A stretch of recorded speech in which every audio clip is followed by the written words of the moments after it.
Hello everybody and welcome to the Hilltop Pillbox in Abbotsford, British Columbia, Canada. Just here, going to give a quick introduction to the game Global War 1939. There's the logo for it. This is from historicalboardgaming.com, and this is a big map. It's 8 feet by 4 feet, so I'll just try to show you the best I can do here. I can't zoom out anymore, so what you see is what you got. But there is the map. Big vinyl map. Goes all the way out there to the States. Back down showing the Pacific, of course, and all through here. As with most games with Africa, it gets a little squished, but the point is made. And even South America is broken up into a number of different territories. You'll also notice that there are convoy zones that are independent of actual sea zones. So here's a British one worth 2, and just north we have an American one worth 5 and a British one worth 3. And these are scattered all throughout the board, and in order to convoy you just need to park a warship in there or a submarine, and it's automatically deducted at the end of that nation's turn. There is no dice roll, it's an automatic convoy. So convoying is a little bit more basic that way in this game. The Italians only have 1 convoy zone that they can get convoyed in for 3. But you'll also see these convoy zones are not attached to any shore, so you don't need to have your boats right in next to the shore. And they're protected pretty well from air attack as well, unless somebody wants to chance some bombers out there. So that's a difference. Another difference is that this starts in 1939, so Poland actually gets to make an appearance here, brief though it is. And also another neat thing they have in this game is you have Hungary, Romania, and Bulgaria are their own powers, and you pick them up as Germany, as they are minor Axis powers. You pick them up like you do in Global 40, but these guys have their own economies. You can see what they're worth there. Plus, they also give that money to Germany, so it's kind of like double dipping, which is nice. And the same goes for, I'm going to try to do a zoom here, with Finland. It's a big board, folks. Instead of walking around, I'll just zoom.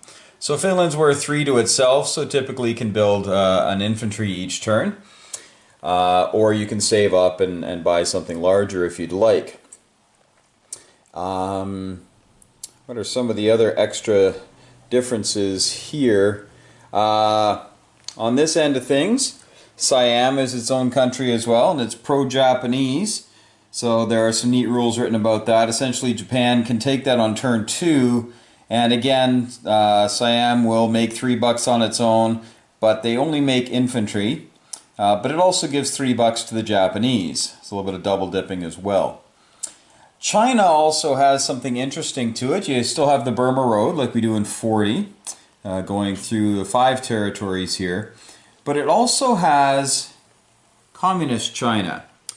So Chairman Mao gets his little 15 minutes of fame here, sometimes lasts a little longer, and they go during the Soviet turn. So you have the nationalist Chinese forces in green, Sichuan is the capital, so to speak, and then you have Communist China going as well, going during the Soviets. So the nationalist Chinese go during America's turn, and the Soviets take care of the Communist Chinese.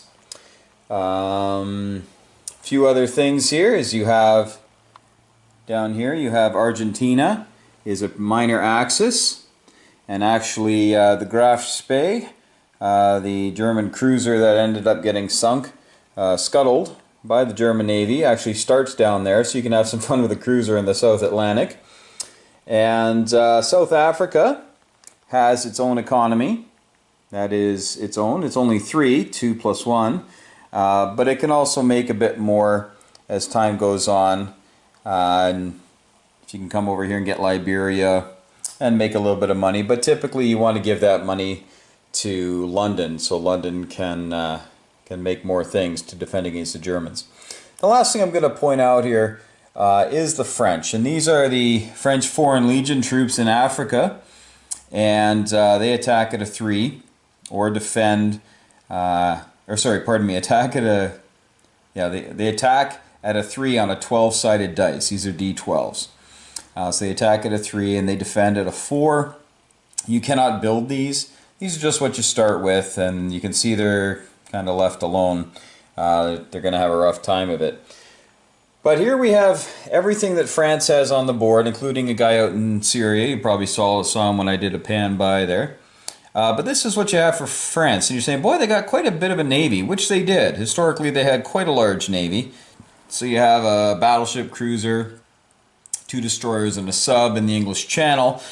And down in the Med, they have a couple of subs, and they have 2 cruisers, 2 destroyers, and a transport. Well, what happens is that when Paris falls, you roll some dice. And if you roll a 1 to a 6, you do this for each and every territory. I'll start with the territories. You roll a die, and for every 1 to 6 that you roll, they become Vichy. So you would put this token on it. So if we were rolling for Western Algeria, and we rolled a 2, it would become Vichy.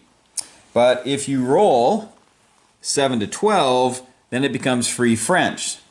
Okay, now that might not seem like a big deal. These don't have any value here. But some of the French territories do. There's a 1, a 1, a 1, a 1 with a port.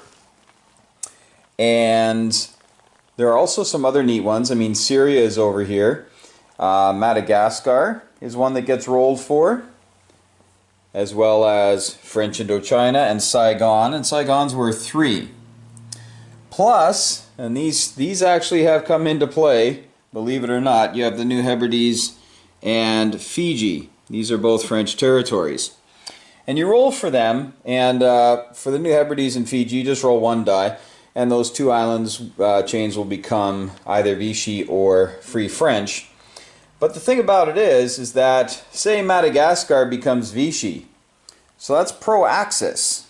So then if the British decide to park a ship down here, a transport or something, and maybe try to bring things from down here in South Africa to bring them up to help out Cairo, and if the Japanese are paying attention, it's possible that they could fly a bomber with an air base and fly it on over here, sink the thing, and then land in Madagascar, because that's considered Allied territory for them.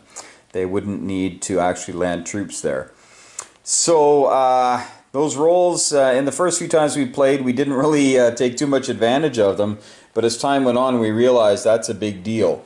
The same goes for Corsica. Corsica won the game for someone once who was able to bring a whole bunch of bombers, fighters, and whatnot down from England and bomb the tar out of a navy that the Italians had finally scrapped together, and then they landed in Malta. Or maybe, yeah, Malta, maybe in a couple carriers or something. But it was devastating. And now on to the French, and I'll be doing some of the other rules as time goes on. But for the French, we also roll to see what happens with the Navy. Oh, by the way, if you're rolling for the territories, and if this one became Vichy, these guys have to evacuate. But if this one, but if this one became Vichy as well, the one these guys are trying to evacuate to, they'd have to evacuate to northern Algeria. And if that became Vichy, so essentially if they end up, if these all went Vichy, all of these French Foreign Legion troops would actually just be simply eliminated. They would have no place to go. So sometimes those dice roll will actually just simply eliminate troops. And other times they'll all get grouped up in Tunisia and be kind of a tough nut for the Italians to crack. Because the Italians really don't start with an awful lot in North Africa. They've got to bring things down and work pretty hard to do so. But the last thing I'll talk about here is the Navy. You have to roll dice for each and every ship. And so there's some stuff up for grabs here. And you roll a d12. On a 1 to 2, it becomes a German unit. So you have a 1 in 6 chance, Germany, of picking up a battleship or a cruiser, a destroyer, or whatnot. And I believe 3 to 8, it gets scuttled. And then 9 to 12, it is a Free French. Or is it? That doesn't matter. 9-10, I think it might become a Vichy boat, so it just goes to the nearest Vichy territory and just sits there and just defends, doesn't attack. Or it becomes Free French and goes to the nearest Free French territory or allied port, essentially, and just plays defense. So that all those ships there get moved around, and there are, I think, 5, 10, there's 12 boats. So that's quite a bit of money that just gets moved around, and we've seen Germany actually scoop a number of these ships. The dice just go red hot for them. And all of a sudden Germany's a big threat in the Atlantic when they weren't a moment ago. But we're going to cut it off there. I am definitely going to be telling you more about this game. This is a fantastic game, very involved. The neutral powers, like Turkey, work a little differently. Spain is different as well. If the Germans can capture Leningrad and Stalingrad, Spain instantly becomes pro-German, and Germany just has to put a troop in Madrid and they capture everything. And they have a fair-sized navy sitting there waiting for capture as well. But anyway, I look forward to doing a few more videos on this sweeping game. Don't look at the mess on the couch over there. It's all my War Machine stuff. And we will talk to you folks as soon as we can. Take care.